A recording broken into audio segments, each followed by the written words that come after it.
1 दिसंबर 2022 से गवर्नमेंट ने digital rupee या ई रुपी का रिटेल वर्जन लॉन्च कर दिया है। इससे पहले 1 नवंबर को गवर्नमेंट ने इसका होलसेल वर्जन लॉन्च किया था। ई रुपी है क्या, इसका क्या यूजेज है, कैसे यूज़ कर सकते हैं, क्या फ़ायदे हैं, क्या नुकसान है, गवर्नमेंट ने इसको क्यों लॉन्च किया, ई रुपी से रिलेटेड इस तरह की सभी बातों को हम डिस्कस करेंगे इस वीडियो में।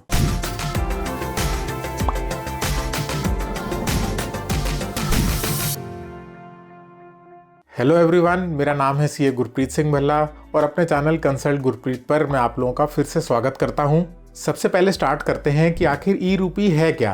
तो ई रुपी बेसिकली एक सीबीडीसी है। सीबीडीसी का मतलब सेंट्रल बैंक डिजिटल करेंसी।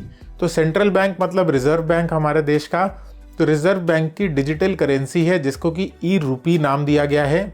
और अगर सिंपली पुटअप करूँ तो ई रुपी सिर्फ और सिर्फ जो हमारा कैश है, जो हमारी करेंसी है, उसका एक डिजिटल फॉर्म है, उसको ई रुपी का नाम दिया गया है। ये पूरी तरह से आरबीआई से गवर्नड है और ये एक प्रॉपर लीगल टेंडर है। लीगल टेंडर का मतलब कि ये वो करेंसी है जो अगर आप सामने वाले को देंगे तो उसको एक्सेप्ट करनी पड़ेगी इंडिया में।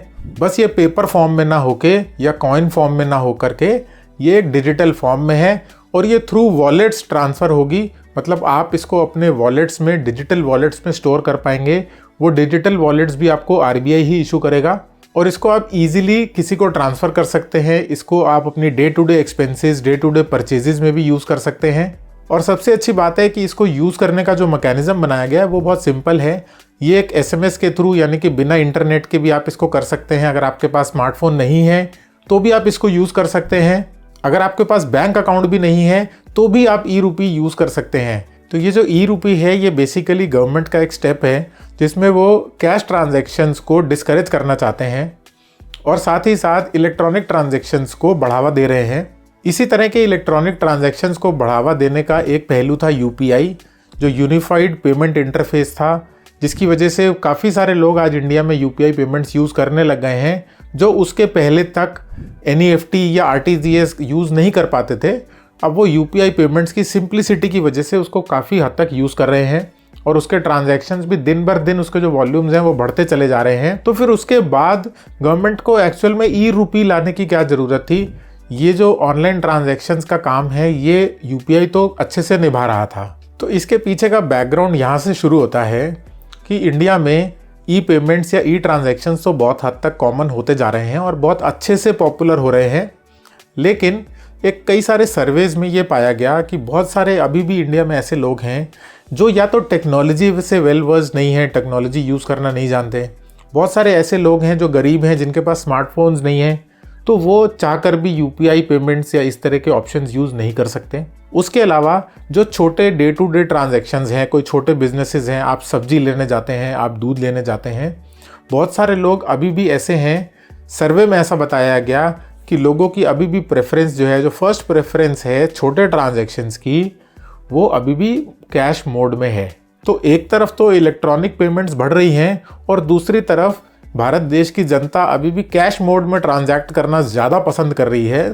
तो ये कह सकते हैं गवर्नमेंट ने एक हाइब्रिड मोड निकाल दिया कि इलेक्ट्रॉनिक पेमेंट तो है, आपके पास फिजिकल करेंसी, फिजिकल कैश आपकी पॉकेट में, आपके हाथ में नहीं होगा।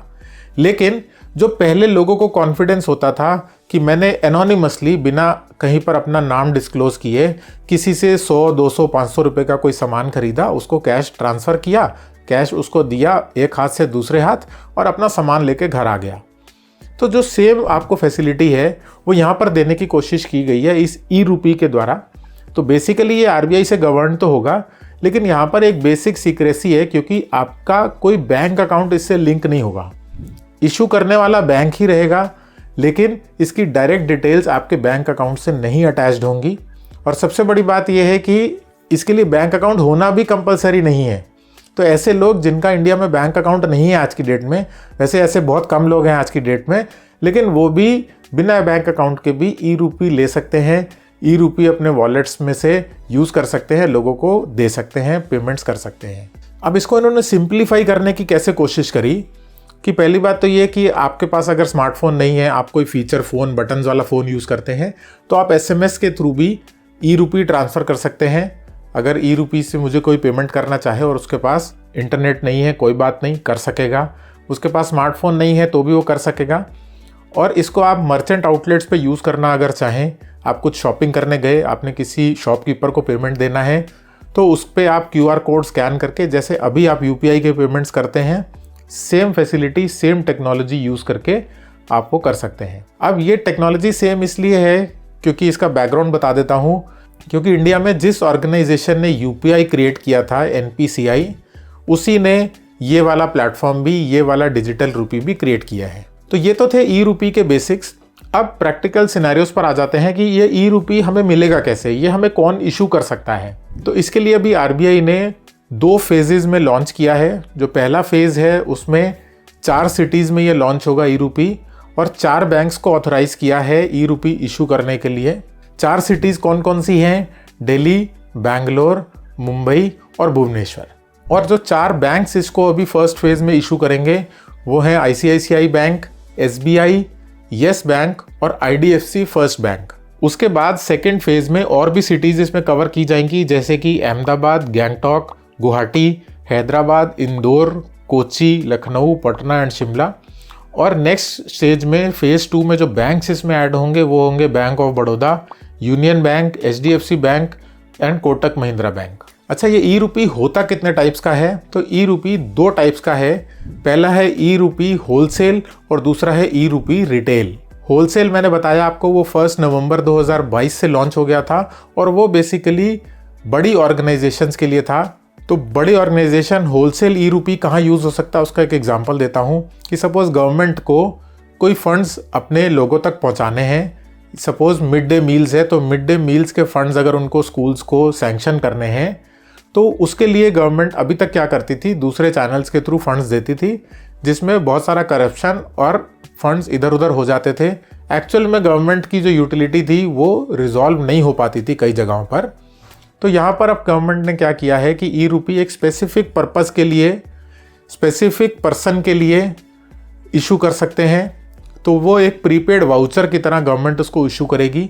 तो सपोज़ पर्सन X को अगर उन्होंने सपोज़ 1000 रुपीज़ का कोई सपोर्ट करना है, तो गवर्नमेंट उस पर्सन के नाम पर, उसके मोबाइल नंबर पर 1000 रुपीज़ फॉर स्पेसिफिक पर्पस भेज सकती है। वो पर्सन उस 1000 रुपये का वही स्पेसिफिक यूज़ कर सकता है जो गवर्नमेंट ने उसको असाइन किया है। तो इसके अलावा वो फंड्स को मिस यूटिलाइज नहीं कर पाएगा। और ये जो होलसेल वर्जन था ई रूपी का, ये आप और मैं अपने रोज़मर्रा की ज़िंदगी, अपने रोज़मर्रा के पेमेंट्स के लिए यूटिलाइज नहीं कर सकते थे। हम लोगों के लिए अब आया 1 दिसंबर 2022 से रिटेल वर्जन ऑफ ई रूपी। और अभी ये जो वर्जन आया है ई रूपी रिटेल का, ये अभी पायलट मोड पर है। अभी गवर्नमेंट का प्लान ये है कि वो इसको लॉन्च करके इसके प्रॉब्लम्स चेक करेंगे कि क्या क्या दिक्कतें आ रही हैं, इसके क्या पॉजिटिव्स हैं, क्या नेगेटिव्स हैं। अगर कोई नेगेटिव्स हैं तो उनको कैसे ठीक किया जाए, लोगों से फीडबैक लिया जाएगा, जो बैंक्स इसमें इन्वॉल्व हैं उनसे फीडबैक लिया जाएगा, और उसके बाद धीरे धीरे इसको सिस्टम को और अपग्रेड किया जाएगा, करेक्ट किया जाएगा, और फिर धीरे धीरे ऑल ओवर इंडिया इसको लॉन्च करने का प्लान है। कौन कौन से ट्रांजैक्शंस आप इससे कर सकते हैं? ई रूपी को यूज़ करके आप कौन कौन से ट्रांजैक्शंस कर सकते हैं? तो इसमें 2 तरह के ट्रांजैक्शंस आप कर सकते हैं। पहला तो है P2P और दूसरा है P2M। P2P ट्रांजैक्शंस का मतलब हुआ पर्सन टू पर्सन ट्रांजैक्शंस। मतलब मैं किसी को पैसे देना चाहता हूँ तो मैं P2P ट्रांजैक्शन कैटेगरी में फॉल करूँगा। सपोज़ मैं अपनी वाइफ को 5000 रुपये देना चाहता हूँ तो वो P2P ट्रांजैक्शन में आएगा। और P2P यानी कि पर्सन टू मर्चेंट ट्रांजैक्शंस वो हुए कि अगर मैं मार्केट गया हूँ, कुछ शॉपिंग करी है मैंने, और उस दुकानदार को मैं कुछ पेमेंट करता हूँ ई रूपी के थ्रू, तो वो P2M कैटेगरी में फॉल करेगा। और 2 मोड से ये पेमेंट ऑपरेट करेंगी, मैं आपको पहले बता चुका हूँ। SMS के थ्रू, तो आप SMS के थ्रू ई रूपी ट्रांसफ़र कर सकते हैं उस शॉपकीपर को, या अगर मैं अपनी वाइफ को करना चाहूँ तो उसको कर सकता हूँ। और दूसरा ऑप्शन है QR कोड के थ्रू। QR कोड स्कैन करके भी, जो कि मर्चेंट्स के पास अवेलेबल रहेगा जनरली, वो स्कैन करके भी हम उसको पेमेंट कर सकते हैं। जब से RBI ने बोला है कि वो ई रूपी लॉन्च करने वाले हैं, ये लास्ट ईयर की बात है 2021 की, तब से काफ़ी सारे लोग ये स्पेकुलेट कर रहे हैं कि गवर्नमेंट ने अपना क्रिप्टो लॉन्च कर दिया है। तो क्या ये एक्चुअली में क्रिप्टो करेंसी है? तो ये क्रिप्टो करेंसी नहीं है। और उसका एक मेन प्राइमरी रीज़न है कि क्रिप्टो करेंसी जो ऑपरेट करती है वो किसी भी रेगुलेटरी अथॉरिटी के अंडर नहीं होती। क्रिप्टो करेंसी बिना रेगुलेशंस के, बिना किसी सेंट्रल बैंक की रेगुलेशन के ऑपरेट करती है, और वो वर्ल्ड वाइड ऑपरेट होती है। जबकि ये जो ई रूपी लॉन्च हुआ है ये हमारे आरबीआई यानी कि सेंट्रल बैंक के पूरे रेगुलेशंस के अंडर लॉन्च हुआ है। गवर्नमेंट का इस पर पूरा कंट्रोल रहेगा। दैट मीन्स ये प्रॉपरली रेगुलेटेड है। क्रिप्टो करेंसी के साथ प्रॉब्लम क्या है कि उसकी कोई अंडरलाइंग वैल्यू नहीं है, वो डिमांड और सप्लाई के हिसाब से उसकी वैल्यू क्रिएट हो रही है। लेकिन ई रूपी के साथ फ़ायदा ये है कि जैसे आपके जो करेंसी नोट्स हैं उनकी वैल्यू जिस तरह से डिसाइड होती है, तो वो सेम प्रॉमिस जो वो आरबीआई गवर्नर का प्रॉमिस होता है कि उसकी वैल्यू को मेंटेन करता है, वो सेम प्रॉमिस आपका ई रूपी में भी है कि जिस वैल्यू का वो आपको सैंक्शन किया गया, आपको इशू किया गया, उसकी वैल्यू हमेशा बनी रहेगी। अब एक बार इसका ट्रांजैक्शन फ्लो समझ लेते हैं कि अगर मुझे ई रूपी चाहिए तो मैं क्या करूँगा। सबसे पहले तो मुझे जो पार्टिसिपेटिंग बैंक्स हैं, अगर मेरी सिटी में ये लॉन्च हो रहा है तो जो पार्टिसिपेटिंग बैंक्स हैं आपको बैंक के पास जाके उनसे रिक्वेस्ट करनी है कि मुझे ई रूपी चाहिए।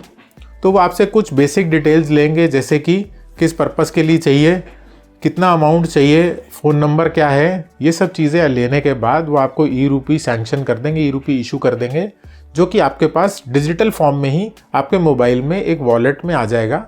उसकी ऐप्स भी गवर्नमेंट लॉन्च करेगी, तो उस ऐप में आप उसका बैलेंसेस भी चेक कर पाएंगे, जैसे नॉर्मली आप अपने बैंक अकाउंट का बैलेंस चेक करते हैं। अब आ जाते हैं कि ये ई रूपी से एक्चुअली में फ़ायदा क्या होना है, what are the benefits of e rupee. तो जब ई रूपी के बेनिफिट्स की बात करें तो सबसे पहली बात तो ये है कि जो इंडिया में फेक नोट सर्कुलेट होते हैं वो नहीं हो सकेंगे, क्योंकि ये डिजिटल करेंसी है, इसको डुप्लीकेट या फेक नहीं किया जा सकेगा। फिजिकल नोट्स जब हम यूज़ करते हैं तो उसमें वियर एंड टियर होता है, नोट्स फट जाते हैं, नुकसान होता है आपका भी, गवर्नमेंट का भी। तो इसमें कोई वियर एंड टियर का कोई भी समस्या आपके सामने नहीं आएगी। ज़्यादा ड्यूरेबल है ये, एक बारी गवर्नमेंट ने इशू किया वो इनफाइनाइट टाइम तक सर्कुलेशन में रह सकता है, करेंसी नोट्स की तरह नहीं जो आपको रेगुलर इंटरवल्स पर चेंज करना पड़े। उसके बाद एक बहुत बड़ी कॉस्ट सेविंग है कि जो प्रिंटिंग कॉस्ट आती है नोट्स की, या जो कॉइन्स गवर्नमेंट मिंट करती है उनकी जो मिंटिंग कॉस्ट है वो एक्चुअली उनकी वैल्यू से भी ज़्यादा होती है, तो वो अब गवर्नमेंट को नहीं करनी पड़ेगी धीरे धीरे। और उसके बाद जो पेपर वेस्ट है, मतलब कि इन्वायरमेंट फ्रेंडली सिस्टम है, पेपर वेस्ट नहीं होगा। उसके बाद एक एडवांटेज है कि ये क्योंकि गवर्नमेंट की तरफ से मॉनिटर्ड है प्रॉपरली, आरबीआई रेगुलेट करेगा इसको, तो ये पूरी तरह से सेफ़ है। तो किसी को भी इसमें ये घबराने की ज़रूरत नहीं है कि मेरे पास कोई ऐप में कुछ वॉलेट में कुछ पैसे पड़े हैं तो कल को उसकी क्या वैल्यू रह जाएगी। उसके अलावा क्योंकि ये कैश का ही फॉर्म है तो ऐसा अभी कंफर्म नहीं है, लेकिन मैं ये एक्सपेक्ट कर रहा हूँ कि इस पर कोई भी ट्रांजैक्शन कॉस्ट गवर्नमेंट नहीं लेगी, या अगर लेगी भी तो बहुत कम लेगी, क्योंकि अगर ऐसा करेगी गवर्नमेंट तो ही यूपीआई के बदले इसको बेनिफिशियल लोग मानेंगे। क्योंकि यूपीआई जब भी हम करते हैं या आईएमपीएस करते हैं, एनईएफटी करते हैं, तो हमें कुछ ना कुछ चार्जेस पे करने पड़ते हैं बैंक को, क्योंकि ये एक वॉलेट टू वॉलेट ट्रांसफ़र है, तो यहाँ पर बैंक का कोई क्लियरिंग सिस्टम इन्वॉल्व नहीं हो रहा, तो इसलिए कायदे से इस पर चार्जेस बहुत कम होने चाहिए। तो ये थे बेसिकली ई रूपी के बेनिफिट्स। अभी ये पायलट फेज़ है, तो let's hope for the best कि गवर्नमेंट इसको किस तरह से इम्प्लीमेंट कर पाती है। आई होप इसमें मैं आपके सारे कॉन्सेप्ट्स ई रूपी से रिलेटेड क्लियर कर पाया हूँगा। अगर आपको वीडियो अच्छा लगा, हेल्पफुल लगा, तो वीडियो को लाइक कर दीजिए, लोगों के साथ शेयर करना मत भूलिएगा। Thank you so much for watching the video.